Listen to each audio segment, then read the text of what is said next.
This week on the grid, we're talking night photography. You know, Scott's away, so the mice will play.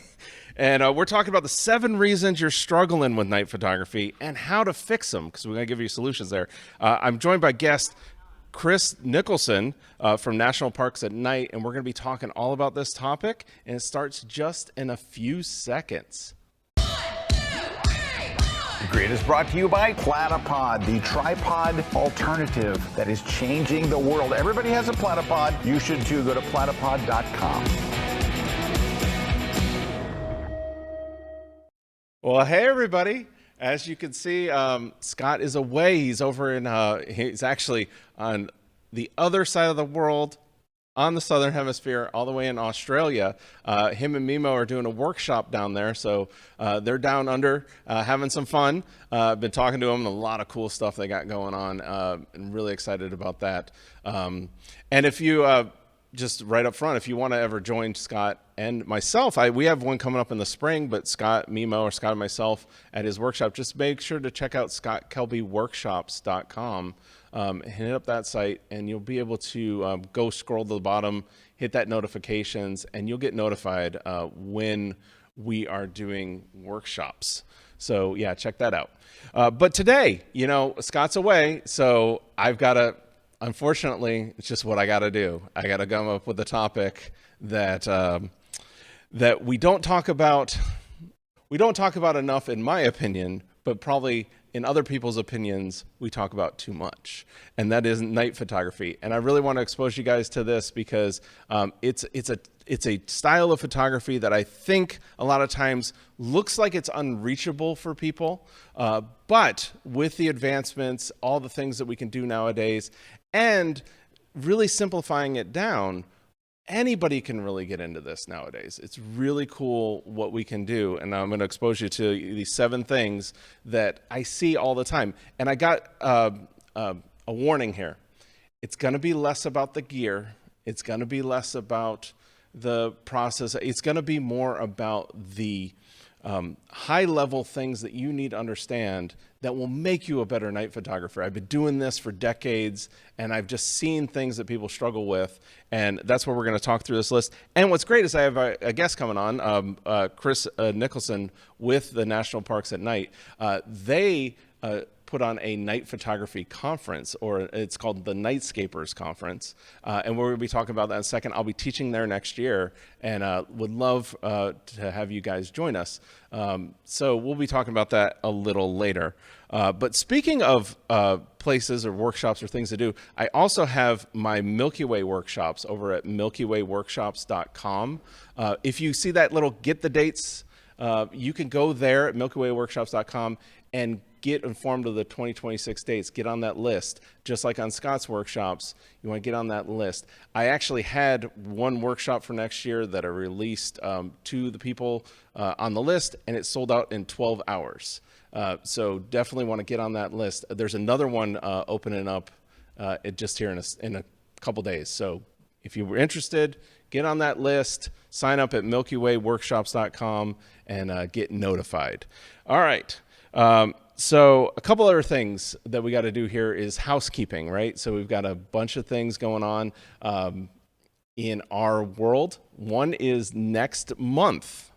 We've got the Landscape Photography Conference coming up, and I'm really excited for this one. Absolutely, you know, love landscape photography. Obviously, sunset, twilight, and night are my things. I love that, but that's also the time when I think landscape photography is amazing, just like that shot right there that I remember being standing next to Rami and shooting the little, I love to find patterns in nature, and it kind of looked like a heart, so I love to find those patterns in nature. In fact, today I posted on my Instagram a little patterns in nature place where it was funny. Where is it? Let me go there. This shot where I found just a pattern in nature. It looks like a certain something that I will not, for copyright reasons, say. And then I messed around with the star trails to make the star trails look a little whimsical or magical there. So love doing that. Love finding patterns in nature. All right. So We've got some prizes to give away. We've got the Platypod grip we're going to be giving away here on the show today, so somebody can win this. Great attachment for your phone, being able to put that on a tripod or a Platypod, all that good stuff. Somebody's going to win that today. And if you're interested in night photography, I have a book on it called the Night Photography Book, and somebody's going to win this today as well. You can get this over on Amazon.com as well. And I really appreciate all the people who bought it who went in and put in some reviews. What I love about it is seeing your guys' images that you're creating with them. And that's like if you could just scroll down there, you can see at the bottom, if you go to the, look at the images. That's what makes me, as the author, as a trainer, it just gets me excited to see you guys creating amazing images with this. So I love to see that. So thanks for doing that. And then the Crush to Composition book from Scott Kelby is going to be given away today as well. You can get that over on Amazon. What I love about this book is it's like a coffee table book that's educational. So you got awesome pictures, but then that training and that education. And it's one of those topics that if you really want to master photography, it's probably not going to be much about your gear as it is going to be about composition and what that subject, what the story is of your photo. And that's where sometimes we get so caught up on the technical, we get so caught up on the gear that we forget that what really makes the photo is that story. It's how the things are framed in our images. This is three-dimensional world put in a two-dimensional space, and composition is the key to making that sing. All right.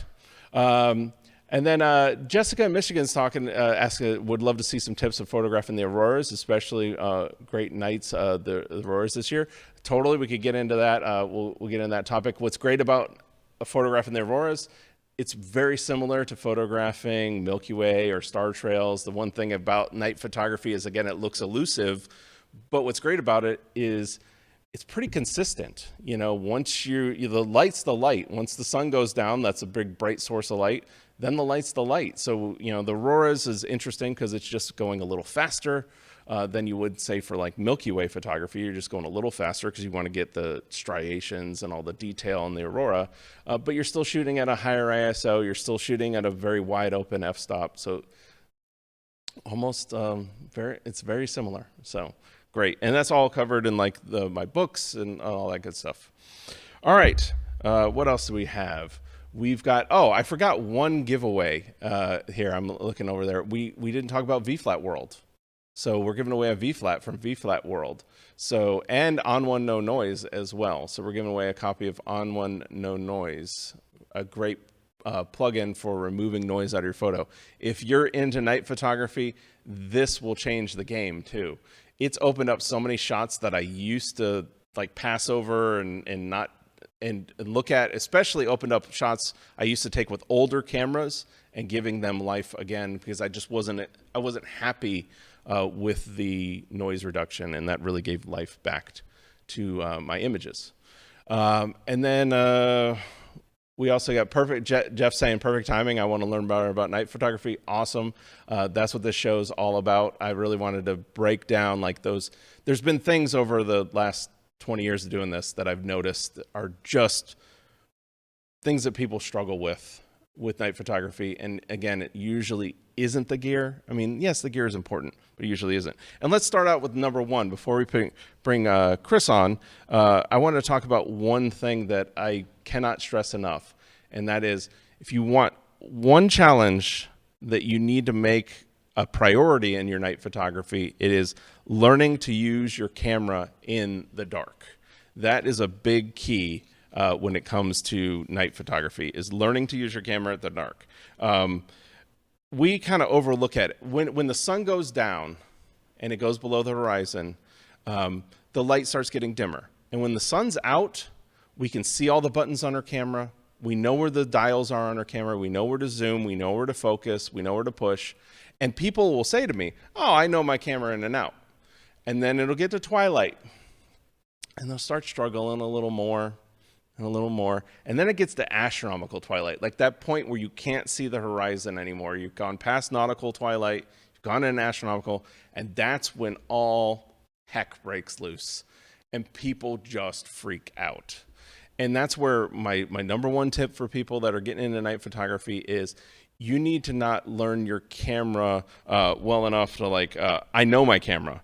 You need to know your camera at the level of, you could blindfold me and I could pick out buttons. You could blindfold me and I know which dial does what. You can blindfold me and I know which ring does what. That's what we need to know at night. And I would tell you just that tip alone will change your night photography. Knowing your camera at that level, which we'll get to another tip later that will kind of accentuate this. But that's where, once it gets to night, autofocus becomes, can't use it. It's going to be a pain. It can't really figure it out. Now, there's some camera manufacturers, I will say, that have got some really cool stuff in there for focusing on stars. Olympus is one, Pentax is another. I wish it was over on other manufacturers, but until that day, autofocus is going to be a big issue. That's one of the things where you're just going to need to know how to autofocus at night. The other thing is framing at night. A big thing is framing. When you're framing your images up, you've got to take these longer exposures to get the images. And one of the things I would say there, a good tip is boosting your ISO to take test shots will save you a lot of pain at night. A lot of people, will say, well, I want to shoot this at 1600 ISO. Well, there's nothing wrong with finding your framing at night at 12,800 or 25,600 ISO. That way it allows you to drop your shutter speed from, say, 20 seconds down to 5 seconds or 2 seconds and get a good exposure just so you can judge composition, so you can judge framing, so you can judge focus. You're going to throw away those images, but being able to like quickly iterate through, that's going to save you it's going to save you a lot of time, and it's going to make it more enjoyable. I found it just makes it more enjoyable for me. I can get to my images quicker. And then the other thing is when you're practicing this whole at night thing is do it at home. Do it in an environment where you are comfortable. So that way, when you get to the environment that you're uncomfortable with, it's muscle memory. You just know it. And we'll get a little deeper into that here after the break. But we're going to take a short break here. And then we've got 6 more that we're going to discuss. I'm going to bring Chris in. We'll talk a little bit about Nightscapers. But then after that, we've got 6 more topics that I want to get through. These are ones that I was working on this week saying, these are the things that I wish somebody would have taught me earlier when it comes to night photography. See you back here in a sec.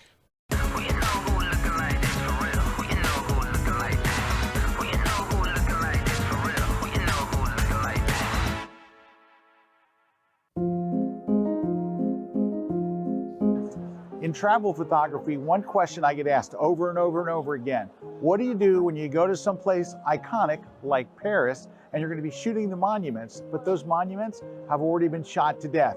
Who hasn't seen the Eiffel Tower or the Arc de Triomphe or Notre Dame before? Who hasn't seen those? Getting a truly unique shot that no one's ever taken of an iconic place is very, very difficult. That's what this class is about. We're going to go over all these different strategies on exactly what to do when you're in that situation. How do you come home with compelling, interesting, fascinating photos that feed your soul as a photographer? Come check it out. It's exclusively at KelbyOne.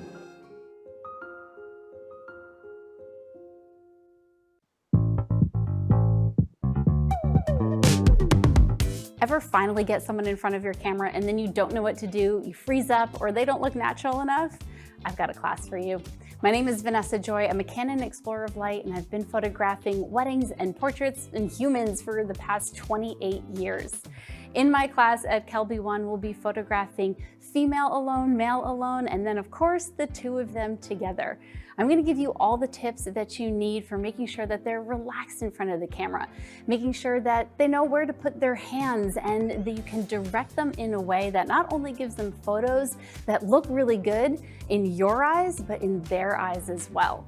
I'm going to make sure that you feel confident directing the people that are in front of your camera so that you don't freeze up and not know what to do with them next. We will cover standing poses, sitting poses, and the biggest question that I get, What if my girl is taller than the guy? I will show you how to work with height differences and really come up with a bunch of creative poses that you can put in your arsenal and feel comfortable the next time you have someone in front of your camera. So come join me on my latest class and my first class at KelbyOne.com.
This segment of The Grid is brought to you by Canon. Well, hey, we're back and we're talking night photography, and we've got a guest joining us. So we've got Chris joining us from National Parks at Night. Hey, Chris, you there? I'm here, Eric. Hey, how's it going? Good to see you. It's going good. Good to see you too. Yeah, I think you just got back from a trip, right? You're just like coming back right from a trip, right? I am. Yeah, I just got back from Wisconsin. I was photographing the lighthouses at night up there. There you go. 76 of them. Yeah, there you go.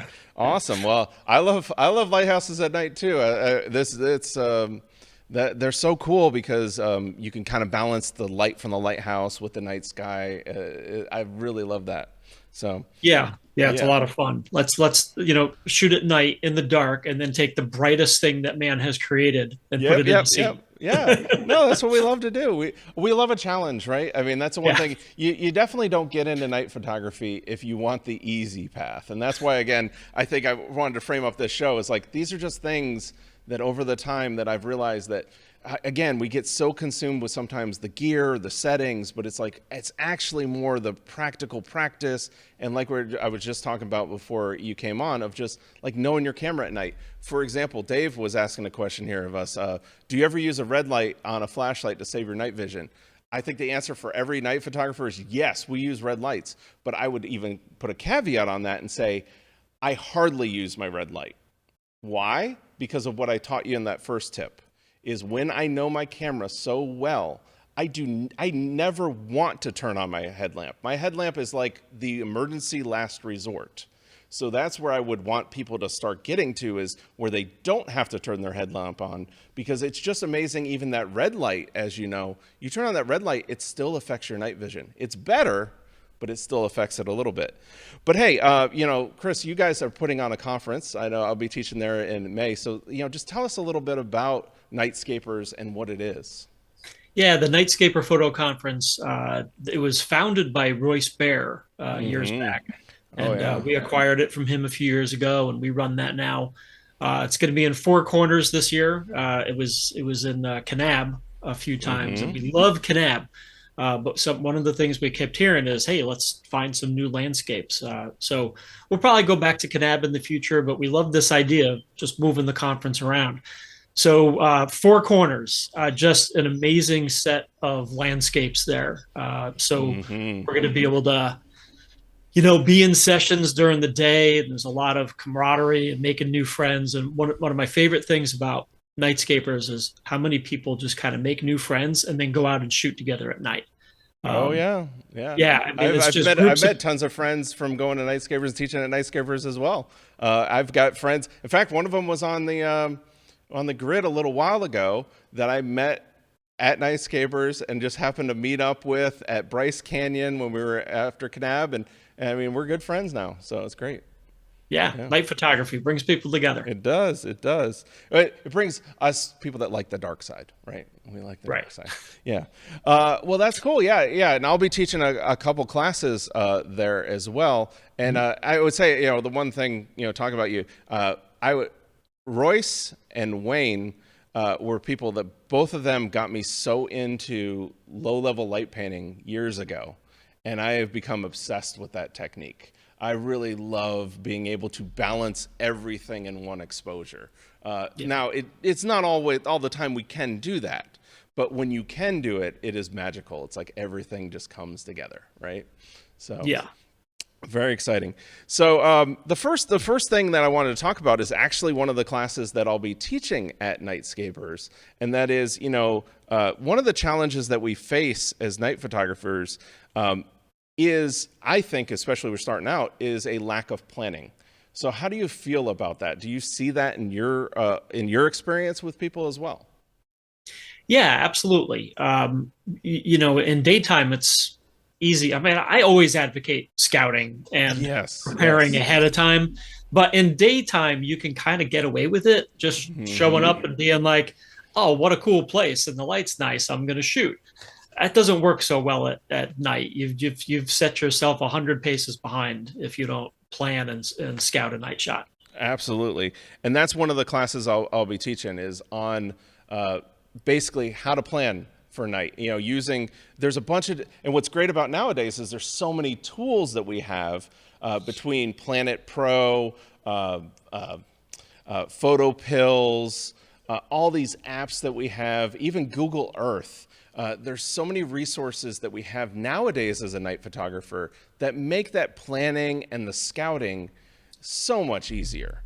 And that's where I really love that topic and love talking about it, because at the end of the day, we really need to know where to shoot, when to shoot, and what's happening that's important to shoot. And that's where we can get into, that's where that last one is actually where it gets fun for me, is when we look at those astronomical events like meteor showers or eclipses or transits or ISS passes, all these different things that we can start doing that kind of take our shot from, well, anybody could have gone out and kind of made that happen. But when you're able to like perfectly time things together in our shots, that's what kind of elevates your shot to another level. So what do you think about that? Yeah, absolutely. There's so much you can do at night. You just mentioned a lot of examples, but it's hard to do them if you don't know that they're going to happen, if you don't know that they're going to be there. And don't get me wrong, I'm all for serendipity too. Like, if I show up and something happens, of course I want to shoot it.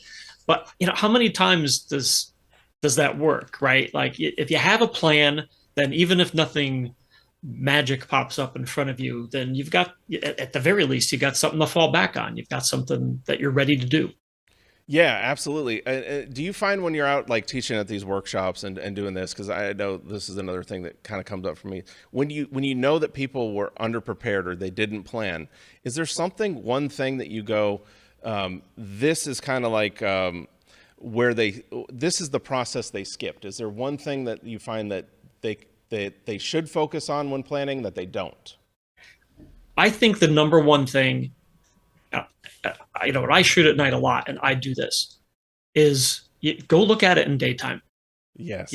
Whether that could be just getting there early, like get there before the sun goes down and bring a sandwich and eat dinner while you're trying to, while you're waiting for the stars to show up, or go earlier in the day or the day before or something. But if you can look around in daytime, it's so much easier. We're talking about night photography. It happens in the dark. If you wait until dark to show up, you can't see, right? Yes. You can figure things out. I'm not saying it's impossible. You were talking before about doing high ISO test shots. You can do it, but it is so much easier if you've been there in daytime when you can see and you know what your compositions are going to be. An important thing is safety, right? I mean, there might be like a boulder that you don't Yep. see in the dark, or just to know how to be able to walk around in that environment safely, know where the puddle is, know where the edge of the cliff is. The edge of the cliff's the important one. The edge of the cliff or the ravine, that's the important one.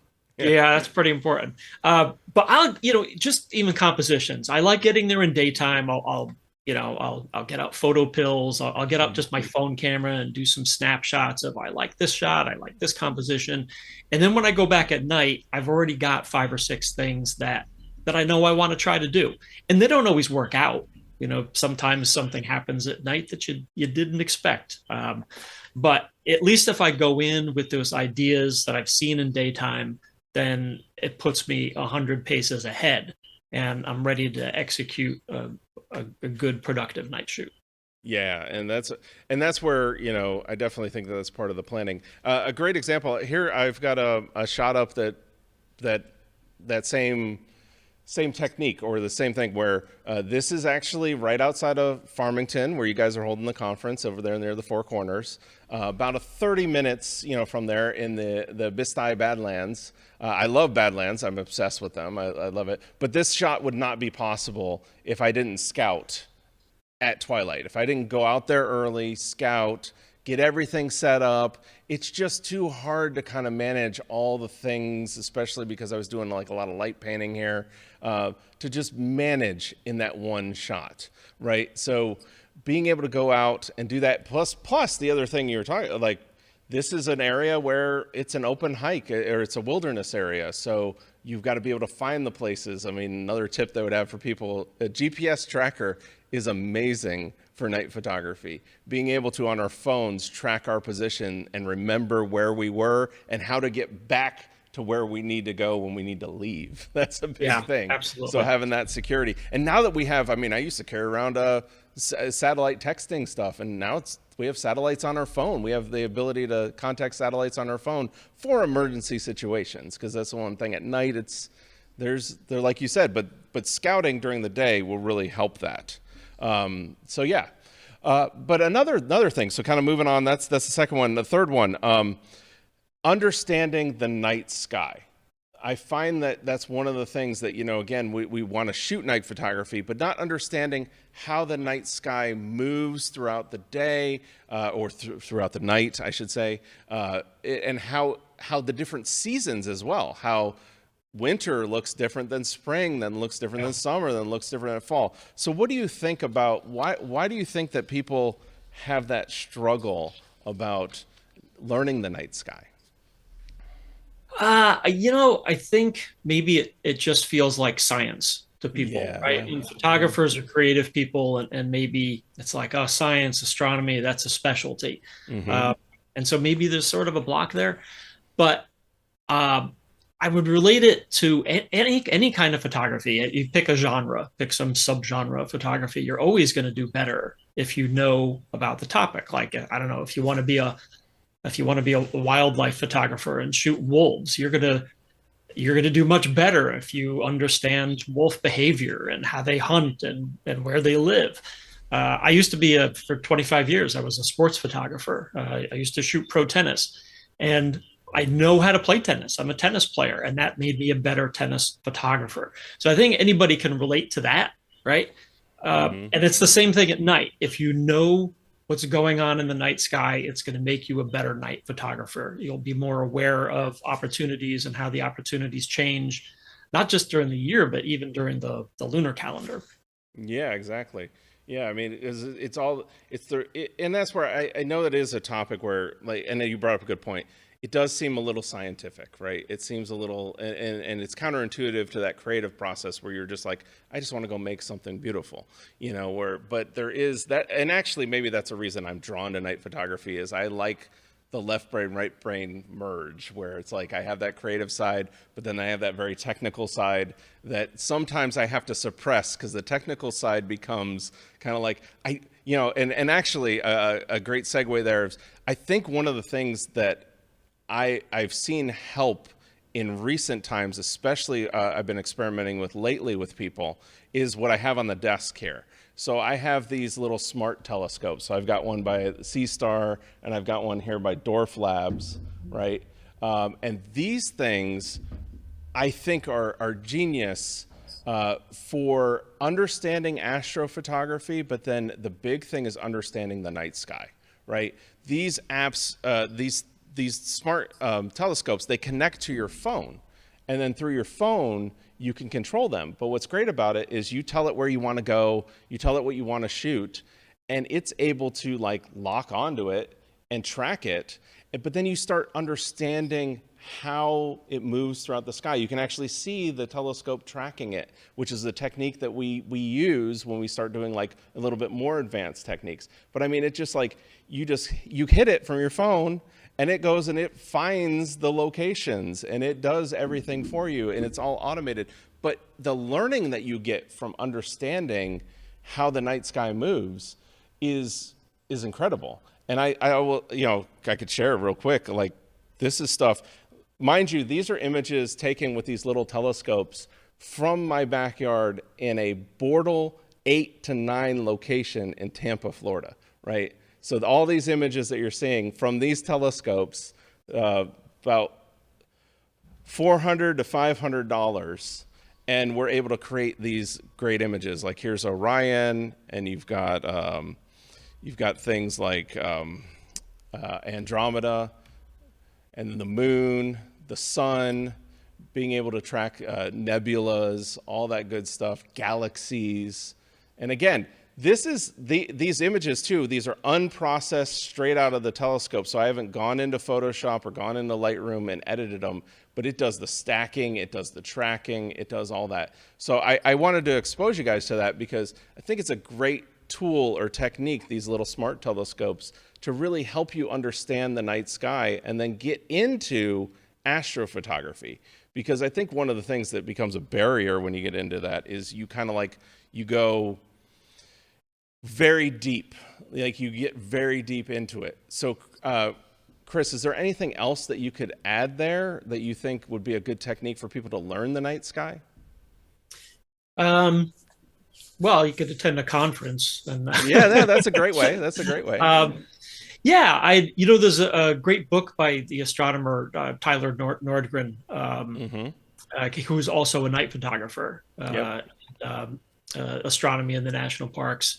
But yeah, just pick up a book and learn some stuff, or even just listen to some podcasts and YouTube. I mean, there's even just simple stuff about the night sky. Like, if you want to shoot star circles, you need to know where the North Star is, and usually you use the Big Dipper to find the North Star. But what do you do if the Big Dipper's below the horizon? So there's other ways to find it, and so it just, it's not just so you can write a better caption.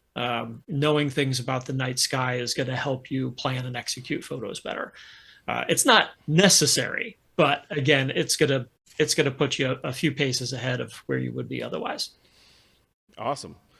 So we got to take a break, but when we come back, I want to talk about another topic that I think people overlook a lot of times, and that is your subject and how important the subject is a lot of times to your night photography. So we'll be back in just a couple minutes.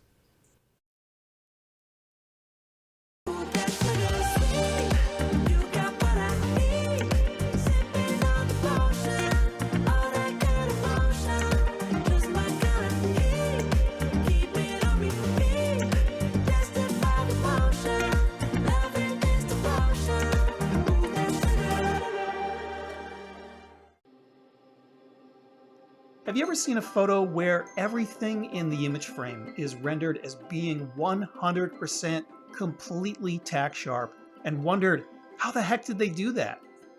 I'm nature photographer Ian Plant, and I've spent the past 20 years perfecting this exact technique. And so when everything in the image frame looks sharp, I call this deep focus. And in this class, I'm going to teach you how you can get deep focus whenever you want. And I'm going to show you several different ways of achieving the deep focus effect. And some of these might sound a little bit scary, like depth of field and hyperfocal distance, which is the old-fashioned way of getting deep focus. I'm also going to teach you the modern way, something called focus stacking. And I'm going to cut through all of the technical jargon and present these concepts in an easy to understand way that you can practically apply when you're making your own photos. So join me as I demystify deep focus. Available only on KelbyOne.com.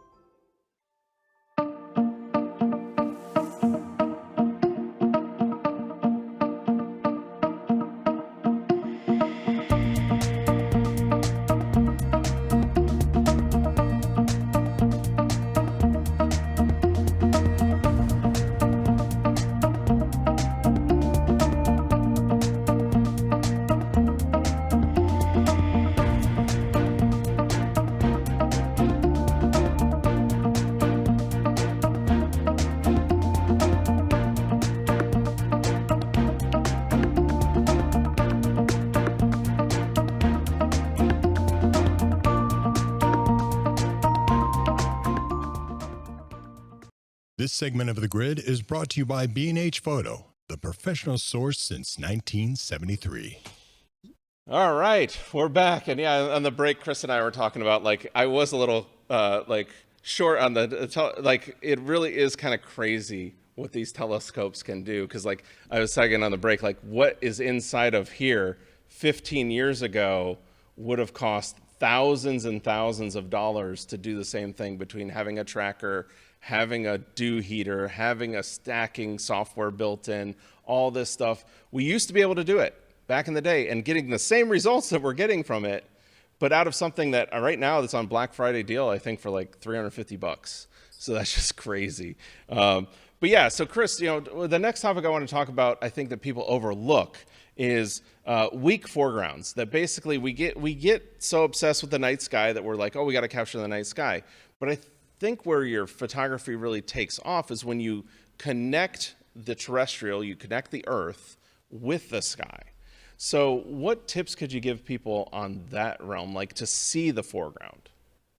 Yeah, it's a really important point, because I think as photographers, as creative people, this happens whenever we learn something new, right? We have a new technique, we've got a new tool in the bag, and all of a sudden we're just focused on that. Like, think about, you get a fisheye lens and all of a sudden you're shooting everything with a fisheye. You learn to shoot a silhouette and all of a sudden all you're shooting is silhouettes. And you always kind of have to get over that.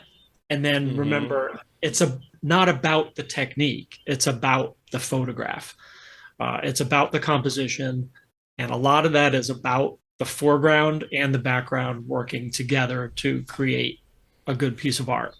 And the sooner you get back to that mindset, the better off you're going to be. So if you're learning night photography, it's a lot of fun to be able to see the stars in your shot and to see the Milky Way in your shot. But remember, it's about the composition first. Find something to photograph along with that Milky Way or along with that starry sky. And now you're back to creating art instead of just learning something new. Yes, I can't agree more. And I think one of the things that I think is interesting is, knowing your organization, you guys, National Parks at Night, I think one of the things that really can help people is the national park system. One of the, and really maybe you could touch on, like, why is the national park system such a great place to do this merging of the terrestrial with the extraterrestrial? Because I get drawn to it too. The national parks are like a treasure trove for night photography. And why is that? Well, I think it's because everybody knows that national parks protect land, right? So they protects these grand landscapes, and the park system protects wildlife and wildlife environments and all that. What we don't necessarily think about is a lot of the parks are also protecting darkness. A lot of the parks tend to be in areas that are remote, with good dark skies. So you get into the parks, into these wild spaces, and you're more often than not, you're going to end up in a much better dark sky than you would, outside of Charlotte where I live, or, anywhere else. Tampa here. Yeah. I mean, I totally get it. Like we've got to drive a while, we got to fly a while to get to really those dark skies. But to your point, like, that's what I love about the national parks is, there's a whole other side to the national parks I think a lot of people don't see, and that is night. The night is beautiful. The desolation, the quietness, the stillness. I mean, there's part of me that I'm like, I don't want more people to come out at night, but I do want more people to come out at night. You know, like there's a magic to it. But I think the hidden gem in night photography, especially in national parks, is I could be in a park. For perfect example would be for me is Yellowstone. You know, went out with my daughter. We shot Old Faithful erupting with the Milky Way behind it. And earlier on in the day when we were there doing the touristy thing and my daughter seeing it for the first time, thousands of people crowded everywhere. We went back at night. We saw 2 other people with us on the whole night, you know, like 2 other people out there. We saw some buffalo out there, you know, roaming around in the dark, you know, and all that good stuff. But like you go from thousands of people to a couple people, and that's really, it's very peaceful. Or we were at one of the geothermal areas that, you know, everybody, boardwalks are full of people and all that stuff. And we were there shooting for an hour and not a single other person in sight. Yeah, I've had that experience in a lot of parks, you know, even the iconic spots. Like you go, you know, I was at the Grand Canyon and you go out for sunset and there's, you know, a crowd that's, you know, 5 people deep for as far as you can see in both directions to watch the sunset. And an hour later, you're alone shooting stars. I love it. And the skies, they look different there. I remember, you know, I've been in the parks with my daughter. I brought her up to Voyageurs National Park in Minnesota 2 summers ago. Great park. A lot of people don't know it. It's all water based. You can like rent a houseboat and go out. And that's what I did with my daughter. And I was outside at night setting up a shot, and she comes out of the boat to ask me a question. And my daughter's a chatterbox. Like I always say, you know, every kid's got their special talent, right? And one of her special talents is talking. So talk. She comes out of the houseboat talking, and she looks up in the sky and just stops mid-sentence and says, "Whoa, is that the Milky Way?" You know, it really is that. It's that different an experience. Yep, it is. It's mind blowing. It's also mind altering. I think when you really are able to see, because so much of our population, 90% plus, is in such light pollution that we really can't see the night sky pretty much at all. Yeah, we'll see a star here or there, or you know, little bit, but you really can't see it. And then you really have to get out pretty far before you get to that point. But once you get out to those points, and especially in the national parks, it's almost like a guarantee in most of the national parks for the reasons that you talked about, which I appreciate. Like, for example, that's why a lot of national parks have, you know, outlawed like light painting, where you can't take big torches and light up stuff, because not only does it affect other people's enjoyment, but it affects the wildlife. You know, being able to, you know, shining out these bright lights out there, it affects the wildlife. So that being able to protect our resources like that, I think is very important. And when people do get to experience the night sky, I think it is a little bit altering. It alters your perspective, that we just get, that's just drowned it out anymore, you know? Yeah. So, yeah. Very special experience. Yeah. But speaking of that, another tip that we're talking about, kind of the other side of it, is when we're out at night, right? There's, and I called this section light discipline and night etiquette, right? That there's a discipline that you have to have. It kind of speaks to that comment we heard earlier is, well, you know, do you use a red light headlamp? Well, yeah, of course I use a headlamp. And I know about you, the way I do it is I use a very bright, a white light to travel in and out.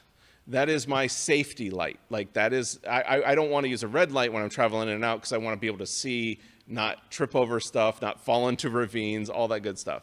Then my red light is my emergency light. You know, when I need it, there's just something emergency. So are you similar on that light discipline, or do you kind of do a different take on it? I'm using even less light than you. Now I am blessed with, I've got very good night vision. An eye doctor pointed out once my pupils are a little wider than average. So I can walk around, and unless it's like really, really black, I can walk around without a light. But I carry a 1 lumen, this little 1 lumen flight made, the company's Nightcore, I think. Yeah, Nightcore. This is the same one that makes my headlamp. Yeah. Oh, okay. Yeah. And that one lumen, if you let your eyes get adjusted to the dark, one lumen is almost too much light. Yep. You know? And that's the key, because once you turn on a flashlight, it takes your eyes 15 minutes to get used to the dark again. So you're really better off just not using it unless you have to. And then the other blessing too is if you're out in moonlight. Like if you just let your eyes get adjusted to the dark, you do not need a flashlight in moonlight. In fact, one time I was in the Everglades and the moon was bright enough that I was driving just with moonlight. I wasn't messing around. Like I was looking for something to shoot, and the headlights were ruining it for me. And I was like, I think I can turn off the headlights. And sure enough, I was able to safely drive just by moonlight. And then I was able to see and look for a composition and pull over. It's crazy. Yeah. And you're speaking my language, because that's what I'm advocating for. I mean, when I'm hiking in, for example, the Bisti Badlands, very weird terrain, I'm using a white light, a dimmer white light. I'm not ever using the bright setting. Like mine has like 5 settings on it. I'm always using the lowest setting, because I'm like you, where I want to preserve as much. I don't want to use it as much. And it is amazing how much Starlight does put off, like how much light Starlight does put off. You know, like, but as long as you let your eyes adjust, you really can navigate through. But the thing, I think, I go back to that first point, the thing that trips up people the most is turning on that red light. So that brings me to my next topic, and that is etiquette at night. When you're shooting with other people, what do you find there happens? Because I know I've got some horror stories, I've got some different things, but what about you? Yeah, well, shooting at night in a group is great because if there's one thing not technical about night photography that gets in people's head, it's being out in the wilderness in the dark, right? That was a thing for me to overcome too. Eventually I realized, there's nothing here at night that wasn't here during the day too. I just can't see it. So it's just a mindset to get over. And those sounds become so much bigger. They do. And they feel like there's like a beast coming up on you, and it's like it's a little mouse. Yeah. So, one way to deal with that is to get over it. Another way to deal with that is to work in a group. There's a lot of advantages to working in a group. The one downside is lights, right? Mm-hmm. So when you're doing photography, even when you're out with other people, it's a very internal process, and it's easy to forget that there's other people around. And even turning on a dim flashlight, you turn it on in your little circle where you're standing. Remember, it's dark out, right? There's very little light, and that light that you turned on is going to spill into other areas. You're not going to see it with the naked eye, but me turning on my little light here can ruin your shot 50 feet away. Yep. And I won't even know it, and you might not even know it until you see it in Lightroom the next morning. Absolutely. So you got to be careful with your light, whether you're light painting or turning it on for safety or turning it on to find something in the bag. Like I'll always call out. If I know there's other people around, I'll always call out, is anybody's shutter open? Could I turn on a flashlight? That's it right there. Yeah. When you're at night, you have to communicate. And that's the whole thing, is like, do not turn on your light. You have to get it in your head. I don't turn on my light until I confirm with everybody that nobody's exposing, does anybody have their shutter open? Because, and then usually with people, it's just asking them, hey, can I have 30 seconds once everybody's shutter's closed to, just check something. And, that's just, like I said, it's that collaborative process, because I do think that night photography is way more enjoyable. Well, I would say all types of photography tend to be way more enjoyable in a group or a team. That it's a group effort, it's team effort. It just feels better. I don't know how you feel about that. Yeah, absolutely. I think it's, like I said before, photography is very much an internal process. It's something that, and the only way to make it social is to do it with other people. Yes. But at night too, you can collaborate on a night photo in a way that you can't really do in daytime, especially if you're light painting, right? Yeah, that's it. Yeah. It is so much fun to light paint with people. Like one of the hassles with light painting a big scene, if you're alone, is that you've got to navigate this big scene in the dark and walk around and light paint your stuff and all this and get back to the camera. And that's a lot easier if you're working in a team, right? So Erik, if you and I are out shooting together and we want to light paint something, then maybe I hang back at the cameras and you go out into the scene with the flashlight, and I'll trigger both shutters. And now you do the light painting. It's a lot safer. It's a lot easier. And I've seen groups of 5, 6, 7, 8 people light paint something together and produce something that they never could have done if they were working alone. Absolutely, and I'm a big advocate for that. In fact, one of the things that I always bring with me out there whenever we're doing light painting, one is my friends, my people, and all that. But then walkie-talkies, and we'll just have walkie-talkies and going back and forth, because that way I'm not having to scream at people, "Hey, does that look good?" It's like, okay, should I move it this way? Should I move it that way? And then they check it out. And what's great about light painting, what I love about it, is because it is so dark, that little bit of light, if you let your eyes adjust, you can actually see the light shaping on the subject. You don't even need to sometimes expose, because you can actually see how the light falls onto the scene, because it's so dark, our eyes are adjusted and we can see it, and it makes it really cool.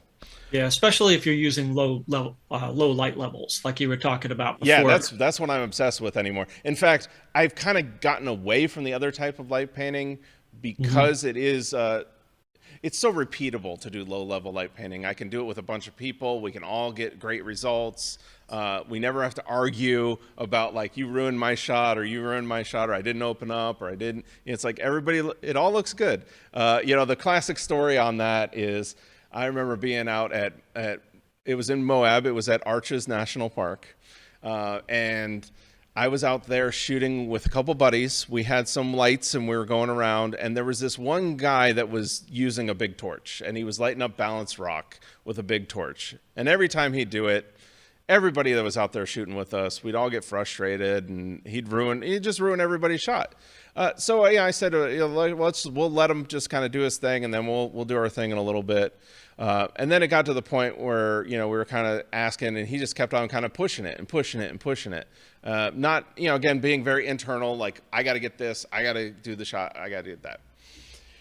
And then finally it got to the point where buddies and I were just like, we got to go, we just got to do it. Like, this is getting ridiculous. So we turn on our lights and we do it, and he yells out from a distance, turn off your, and then he used some expletives, lights.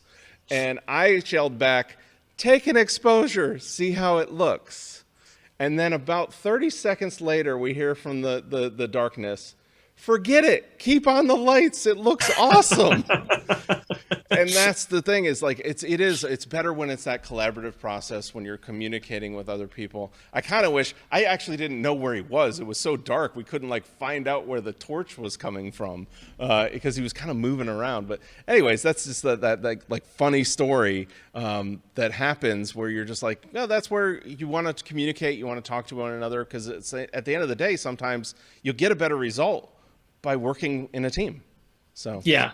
And back to the etiquette thing, the low level helps with that too, because especially if you're shooting a star point shot and you're shooting at ISO 6400, you only need a tiny bit of light, and it's gonna light up what you're doing, right? Like, you can set your, like, I use an LED panel, and I'll set it at 1%, and sometimes that's too much, right? But the point is that light level is so low that somebody who's 100 yards away isn't going to see it. Yeah, it won't even affect their shot. Yeah, it's not affecting their shot. If they're just a tourist out enjoying the night sky, it doesn't ruin their experience. It doesn't disturb wildlife, right? So all the things that we're concerned about with light painting and being intrusive, those problems are largely solved by shooting with low-level lights. Oh, absolutely. I'm a big advocate for it. I'm a huge advocate for it. And I love that. That's my favorite technique is probably low-level light painting, if I'm being honest. Like, it's the thing that I think, because I like the control. Like, it's like you're in the studio at that point. It's like I'm out in nature, but I'm dealing with photography like I'm in the studio. I have all the control over how the lights work. I have all control how to balance it with the background. And it's kind of my creative vision can come through there with the light. So I just love that. But hey, we have to take a break because they're telling me I have to take a break because I talk too much about night photography. But when we come back, we got 2 more challenges we want to talk to you guys about, and then we'll give away some prizes and wrap up the show here. I'm Richard Burnaby, wildlife and travel photographer, and I am so excited to be here in the world's first national park and the crown jewel of the American National Park System, Yellowstone. I am literally standing in the caldera of a supervolcano with geothermal features found nowhere else on Earth, broad valleys teeming with wildlife, and jaw-dropping landscapes. I'm going to guide you through the park and show you how to approach and photograph landmarks so you can capture memories of a lifetime. I'm going to talk about gear, composition, camera settings, the best times of day to go to each location. We will head out to the major landmarks such as Yellowstone Falls, Mammoth Hot Springs, Old Faithful, and the sprawling valleys teeming with wildlife, inspiring you to want to come visit this magical place yourself. Come check out my latest class here at Yellowstone, exclusively on KelbyOne.com. You know, you are about to experience the best thing any traveling photographer ever can, and that is insider tips, tricks, all the information that you need if you're thinking about going to Boston. The guy's name is John Dukes. He's been there a bunch of times, and you're about to see visual proof of an amazing trip to Boston. Thank you, Larry. Yeah, I want to invite you on a journey through Beantown, Boston, Massachusetts. We're going to have so much fun with this class, and you will too. You will come prepared, ready to bring your camera, ready to come back with shots, not Instagram shots, but shots that you'll be proud of, shots that you'll be able to show people when you get back and go, look, I captured this when I was there. We're going to talk about gear. We're going to talk about composition. We're going to talk about how to remove people from your shots that you don't want in there. You will see fantastic places, and one of my favorite things about John's classes is all the hidden places, those places that you don't know about. You're going to learn that and so much more, and it's only at KelbyOne.com.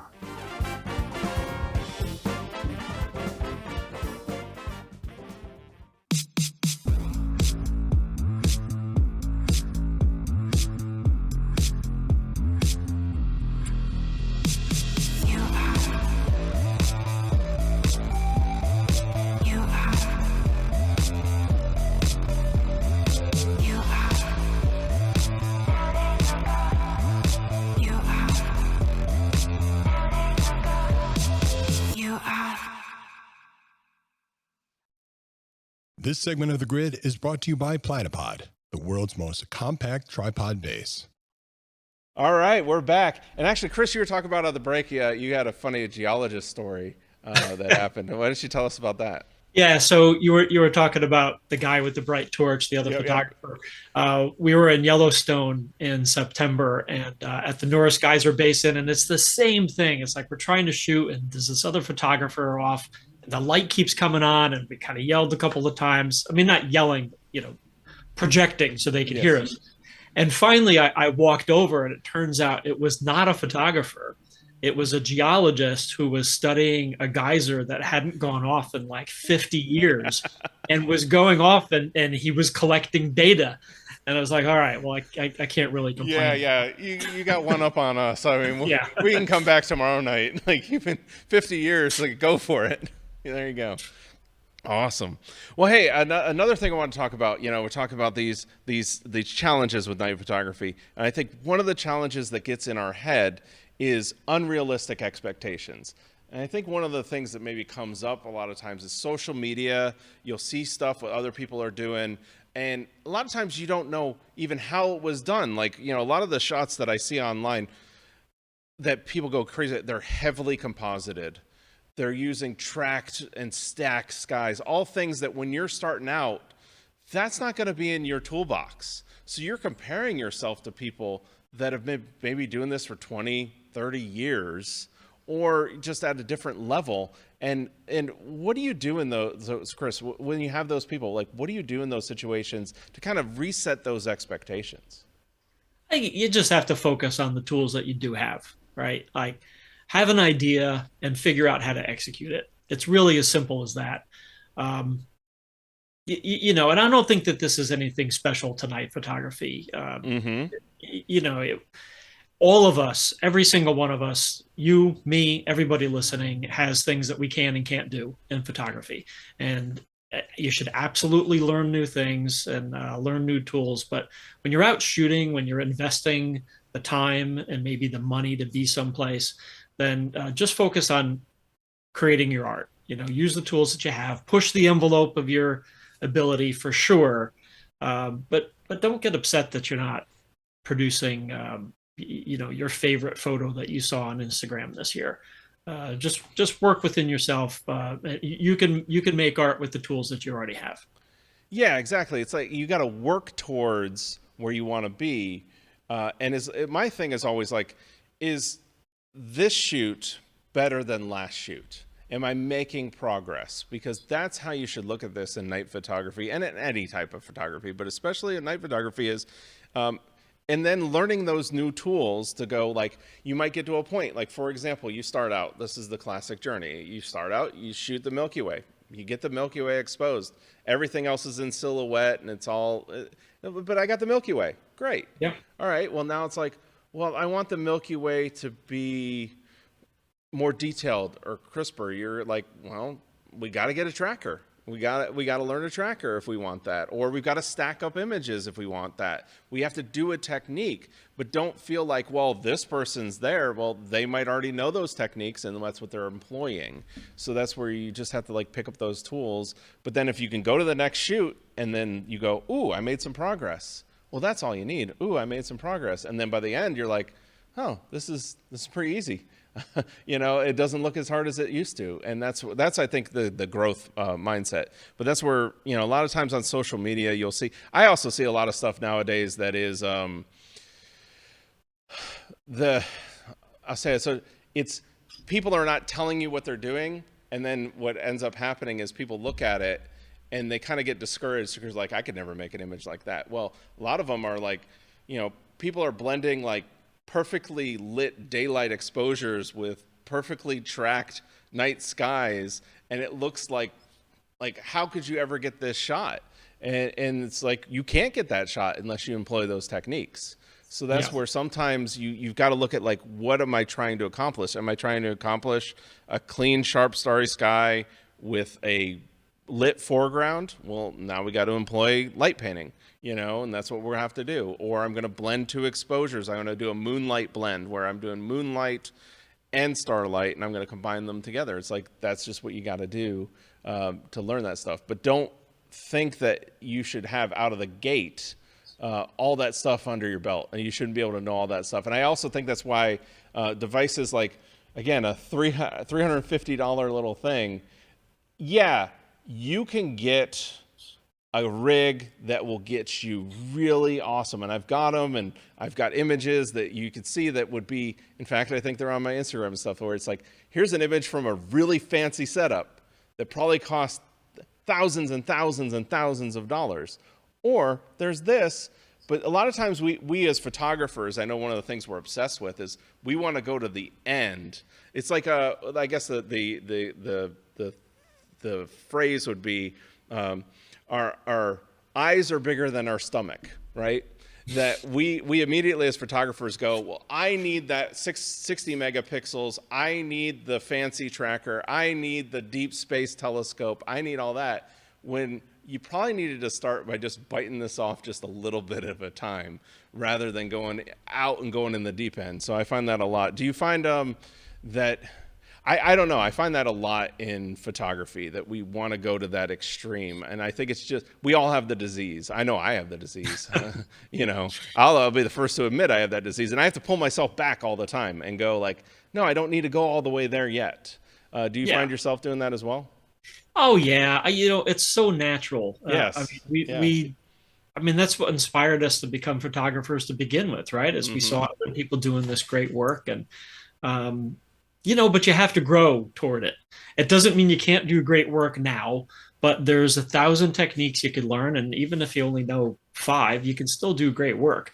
But photography, like any art, is a lifelong growth process. And in fact, I kind of say, you know, half tongue in cheek, but like, if I still like the work that I did 20 years ago, then I'm doing something wrong. It means I haven't grown. enough, right? Yes. Right. So yeah, I think it's just a matter of being comfortable with what you know now and doing the best that you can with the techniques that are already in your bag. Absolutely. Well, that brings me to my last one. And this is the one that I would say that I'm probably most passionate about. And that is that I feel like, especially with night photography, we go out and we play night photography. We go out and we just play. What we don't do is we don't practice night photography. And what I mean by that is we don't even practice when the stakes are low. Like, for example, I might live in a very light polluted place, but I can go practice working with my camera at night in my backyard. I can go practice focusing on stars at night in my backyard. I can do that when the stakes again are low. So that way, when I get to that national park where it's perfect, that I know everything. So what ends up happening is everybody, I see a lot of people that they obsess about, again, the gear. They get all the fancy things. They have all the attachments for their cameras. They have the trackers. And then they get out to the awesome location with me. And then they don't know how to use any of it because they've never practiced with it. Because they're saying to themselves, like, well, I don't want to drive 6 hours to get to a dark sky location. I'll just practice with it once I'm out there. And to me, that's just like playing photographer, where at the end of the day, you really have to practice photography if you want to get better. So what's your thoughts on that? Because this is one that I'm super passionate about. Yeah, absolutely. And, use a sports analogy again. If you're a baseball player and the only time you ever play is in a game, yeah, that's not good, right? Golfers, I don't know any golfer who doesn't hit the driving range twice as much as they go onto the course, right? Because the game is not the time to practice. And it's the same thing with photography. And I'll even take it a step further. This is fresh on my mind because it just happened to me in Wisconsin. Let's do it. Yeah. My first night shooting was terrible. Like, I could feel it. We've always, you got that off night. You got that off night. Yeah. Yeah. There's always those times when it's just like, it's not clicking. And I can tell that everything I'm shooting tonight is junk. Right. But I keep shooting anyway.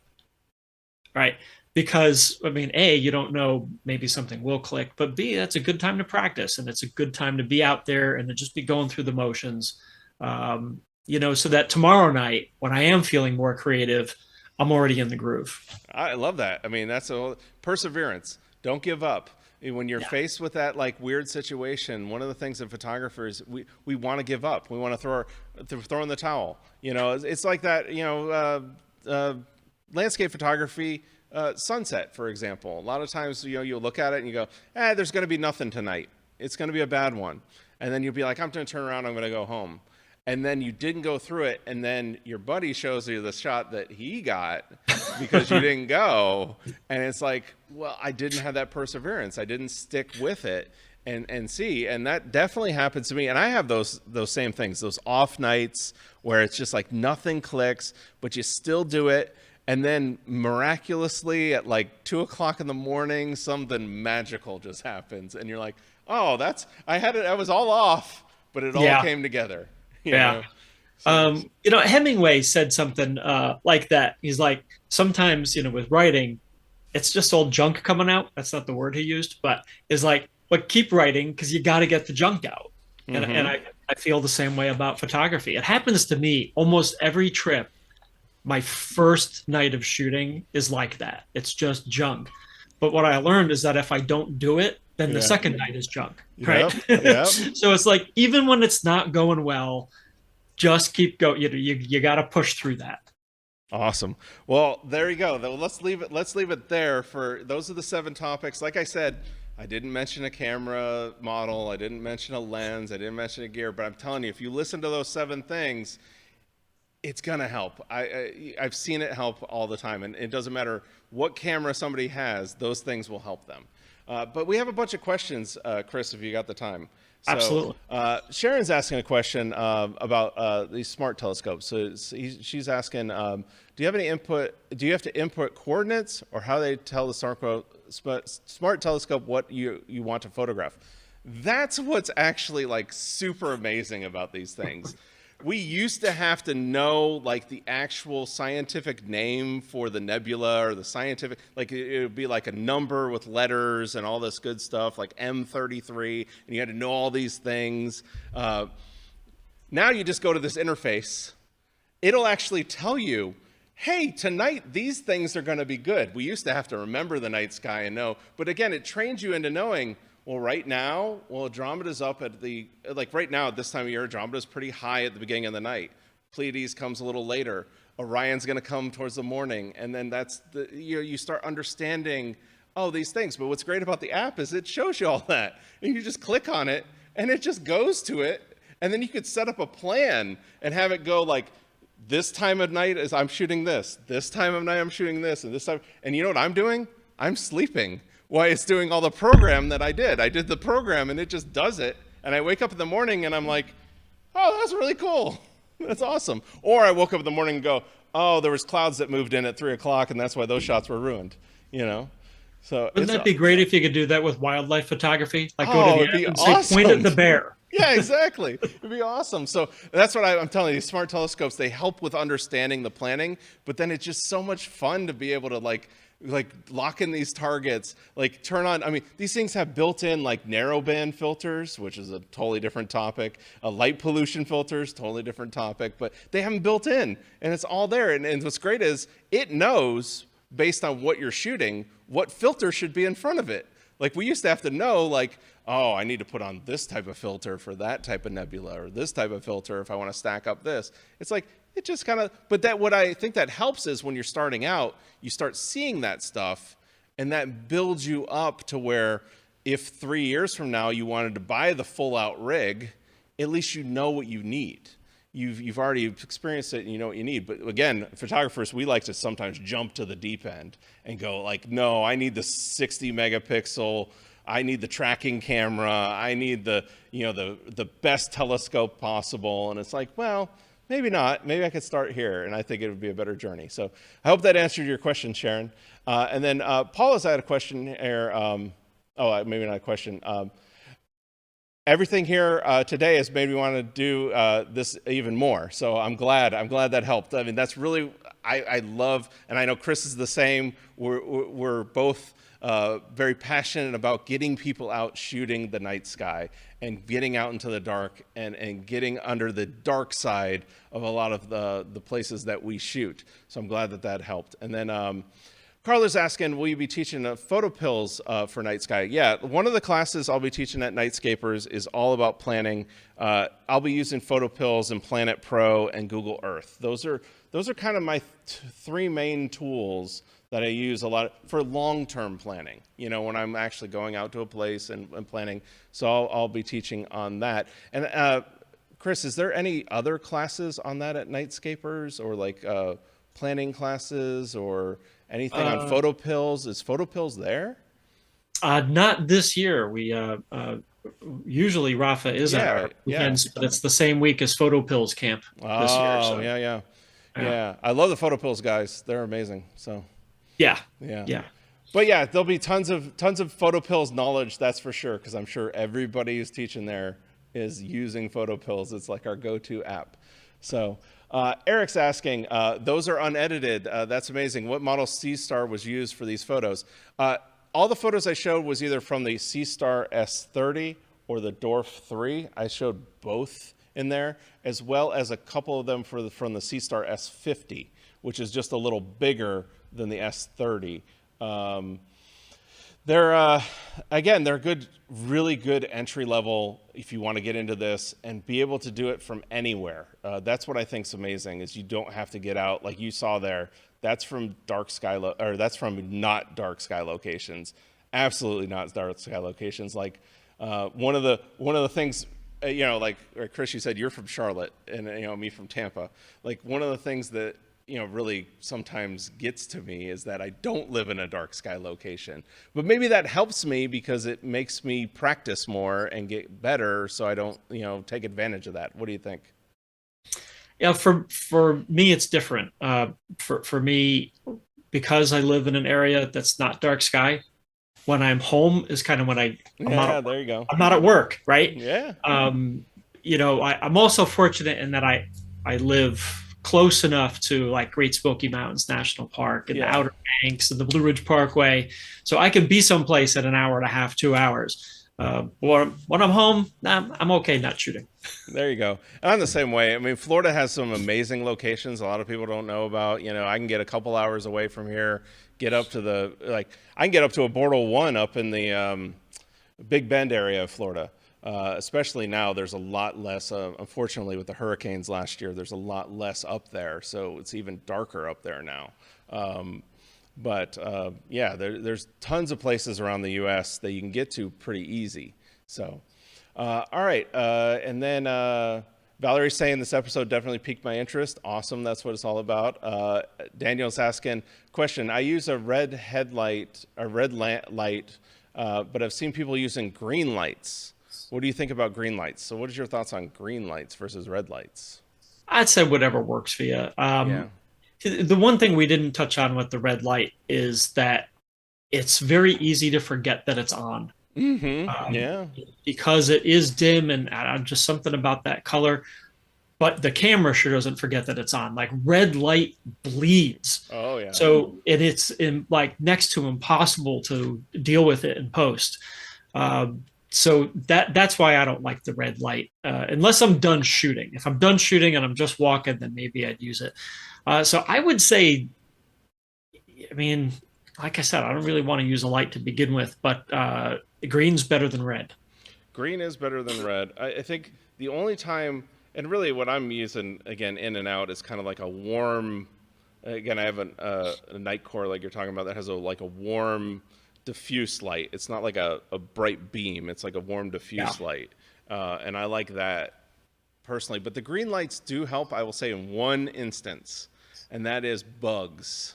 It helps. You put out a white light, and bugs get drawn to that white light very easy. So if you're going to use a white light, bugs get drawn to it. A green light will cut down the amount of bugs. That's the one, honestly, for me, why I would tell you, Daniel, if you were telling me like, hey, I'm in an area where I turn on a white headlamp and like bugs come out of the woodwork, it's like, we'll probably get a green light because it'll just cut down on the amount the bugs will get drawn to it. That's about it there.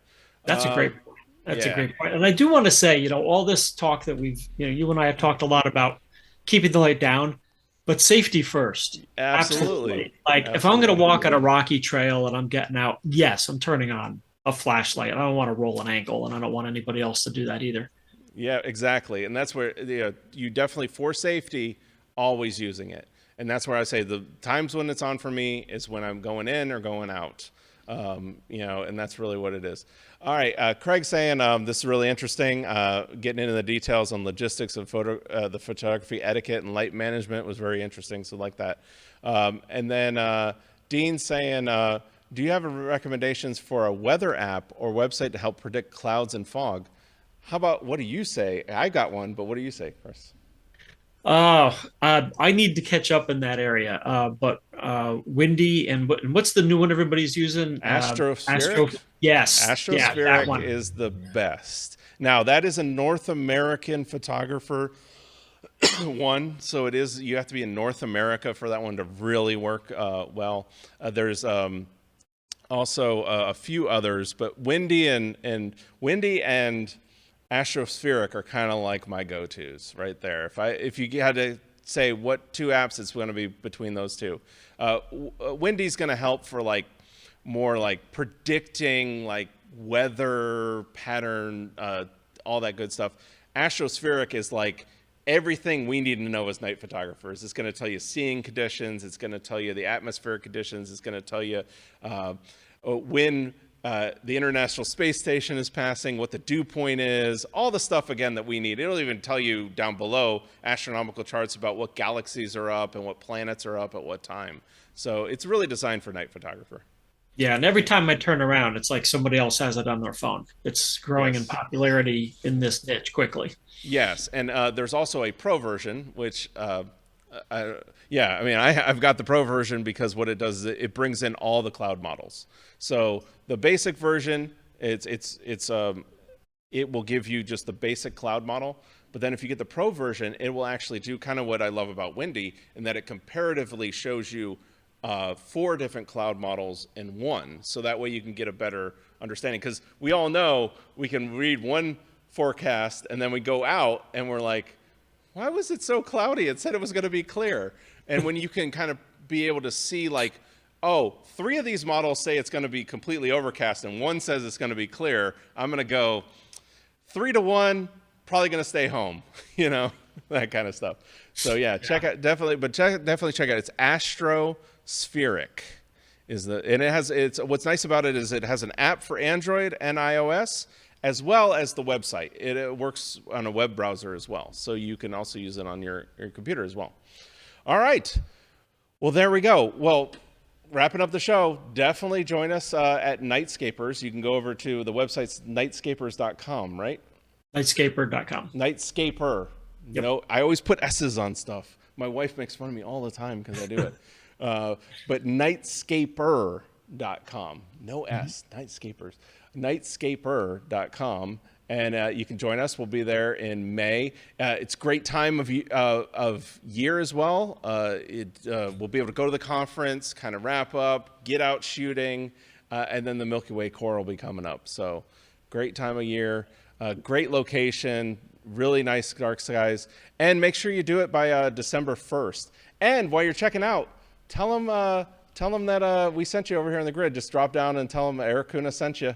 They're going to ask you where it came from, because that'll just help us, the whole grid community, about getting more people there. So let us know when you check out. If you've gone to the conference, just tell them, hey, Erik sent me. There you go. All right. Well, thanks for joining us, Chris. Is there anything else you wanted to add there?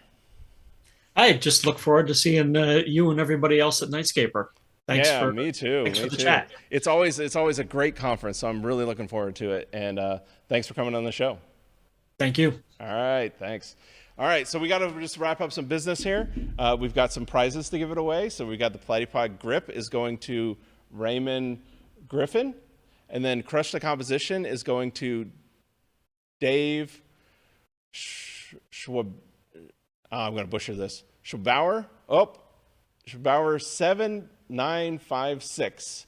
And then Jessica in Michigan is winning the night photography book. On One No Noise is going to Gordon Worley Q5J. And then Cami M. Brazel is getting the V flat. So there you go. Just email us over at gridprize@KelbyOne.com and we'll verify information and send you out your prize. So just try to please do that by this Friday. It really helps out our team. All right, so next week, Scott will be back. We have some great Black Friday cyber deals coming out next week, so make sure you tune in next week. And anything else, make sure you go over to Nightscapers, and then make sure, again, if you want to get in for those, if you're interested in this stuff and you want to get your hands dirty with it with me for a few days at a workshop, just go to that milkywayworkshops.com and sign up to be on that list. And we'll see you guys back here next week with Scott returning from the land down under. See you guys. Thanks.